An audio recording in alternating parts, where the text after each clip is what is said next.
आता गिरिदुर्ग बघितलात. आता जलदुर्ग. जलदुर्गांच्या समोर जंजिरे हा शब्द लागतो. जंजिरे म्हणजे पाण्यातला दुर्ग, पाण्यातला किल्ला.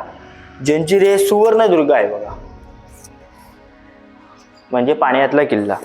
जंजिरे सिंधुदुर्ग आहे, म्हणजे पाण्यातला किल्ला.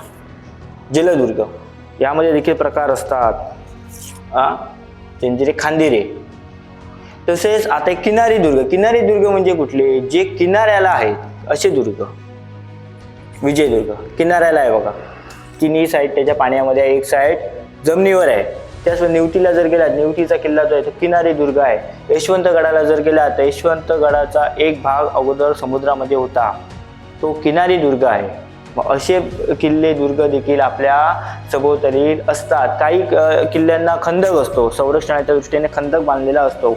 यशवंतगडावर गेला तर तुम्ही बघू शकता त्याच्या आतनं, म्हणजे बाले किल्ल्याच्या बाहेरच्या साईडनं असा मोठा असा खंदक आहे. निवतीला पण गेला तर तुम्हाला बघायला भेटेल. देवगडला जर गेला तर देवगडला देखील बाहेरनं खंदक आहे. संरक्षणाच्या दृष्टीने खंदक असतो.